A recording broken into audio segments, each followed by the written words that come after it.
Greetings everyone, welcome to Smart Study AAU. Today, we dive deep into schizophrenia. Do subscribe and ring the bell for updates on mental health topics. So what is schizophrenia? It's defined by DSM V. To be diagnosed, one must exhibit at least 2 specific symptoms, including delusions, hallucinations, or disorganized speech, persistently over a month. Symptoms include delusions or false beliefs and hallucinations or perceiving non-existent things. There's also disorganized speech. Plus, there's grossly disorganized or catatonic behavior. We also see negative symptoms such as social withdrawal, lack of motivation, or difficulty expressing emotions. This category of symptoms is significant. They often seem less dramatic, yet are more chronic than positive symptoms. They're usually observed through behaviors that are missing or diminished. Such symptoms create barriers in the individual's ability to function normally, leaving them feeling disconnected from the world. These symptoms play a pivotal role in diagnosing schizophrenia. Schizophrenia isn't a one-size-fits-all diagnosis. It's a complex mental disorder, often misunderstood and misrepresented. It takes various forms, each variant or subtype distinct in its symptoms, manifestations, and impacts on the affected individual's life. It has different subtypes, each with unique characteristics. First, we have the disorganized type. They display significant speech and behavior disruptions, and emotional responses may be flat or inappropriate. Hallucinations and delusions in these individuals are often fragmented. Next, we have the catatonic type. This is a subtype that is not encountered as frequently as others, but when it does occur, it is noted for its severity. It is characterized by features that are quite unique and not typically observed in other types. The most prominent of these features are unusual motor responses. These responses can be quite unexpected and sometimes even unsettling. Alongside this, the facial expressions displayed are also atypical. These expressions often fail to match the verbal interactions or emotional state of the individual. This is a rare but severe subtype, featuring unusual motor responses and facial expressions. Then there's the undifferentiated type, a category which is quite mysterious in the realm of mental health. This label is used when the condition exhibits the major, often debilitating symptoms of schizophrenia, but it doesn't neatly align with the characteristics of the established subtypes. It's like a puzzle that doesn't quite fit, a medical conundrum defying clear classification. Yet understanding it is vital for advancing treatments. Indeed, it includes major symptoms of schizophrenia, but doesn't fit into another subtype. Finally, the residual type includes individuals who had a past episode of schizophrenia, but continue to display milder residual symptoms. This category is one where significant progress has been made, yet the person is not completely symptom-free. Individuals here may have experienced an intense episode of schizophrenia in the past, during which they experienced severe symptoms.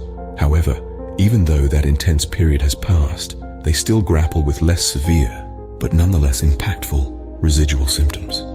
These symptoms, although milder, can still influence their daily lives. Schizophrenia, a severe and debilitating brain disorder, often follows a unique, discernible course.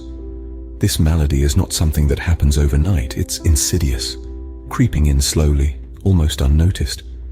The disease typically makes its first appearance between the turbulent times of adolescence and early adulthood. Interestingly, statistical data has consistently shown a trend of earlier onset in the male population compared to their female counterparts. This pattern hints at the complex interplay of genetic, environmental, and hormonal factors at work in schizophrenia. Schizophrenia's journey unfolds over a lifetime, encompassing 4 distinct stages that each present their own unique challenges and manifestations. The first phase is the prodromal stage, a precursor to all that's to come, often marked by subtle changes in behavior, thinking, or emotions. Following this is the acute phase, a critical juncture where symptoms become more pronounced, often disrupting daily life in significant ways. Subsequently, we move into the stabilization phase where symptoms start to diminish and individuals begin to regain some degree of normality. Lastly, we reach the stable phase, a period where symptoms are managed effectively and individuals can often lead a healthy life. In the prodromal phase, symptoms gradually develop, a process that is as stealthy and quiet as a snake slithering through the grass. This stage, often overlooked, begins with an increasing sense of isolation. The individual starts to retreat from friends, family, and society, seeking solace in solitude. Alongside this, there's a visible deterioration of personal hygiene. Normally tidy individuals may start to neglect basic self-care routines. Clothes may remain unwashed, teeth unbrushed. This neglect is a silent alarm, a cry for help shrouded by the person's own withdrawal. And then comes dysphoria, like the final act in a tragic play. The acute phase represents that critical juncture when the full-blown episode of psychotic behavior occurs. Here, reality gets scrambled, and logical thought processes become a distant memory as the mind gets engulfed by distorted perceptions and irrational beliefs. Daily activities that seemed insignificant before, like bathing or preparing a meal, now become arduous tasks that demand tremendous effort. It's as if the individuals are thrust into a stormy sea of confusion, with no land in sight. Often, they find themselves pushing against an invisible tide, struggling to keep their heads above water. During this time, individuals may find it incredibly challenging to care for themselves. In the stabilization phase, the acute symptoms start to decrease.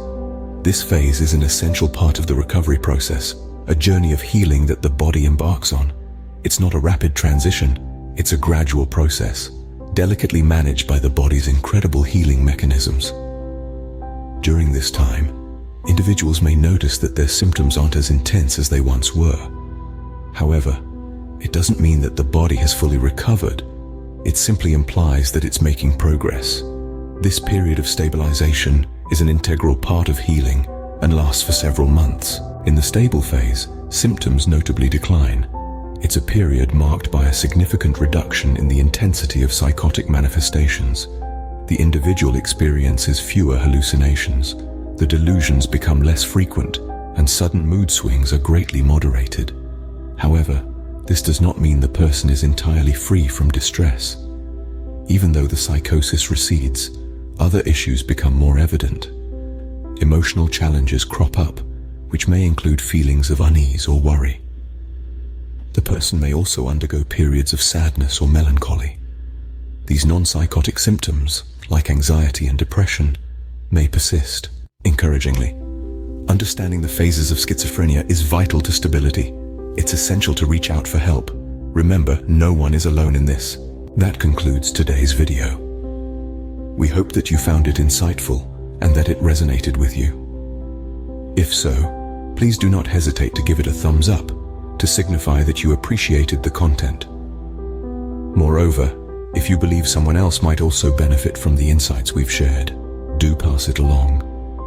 Your willingness to share is recognition of its value. Subscribe to our channel for more enriching content focused on mental health. We aim to regularly provide you with valuable resources. Always remember to take care of yourself.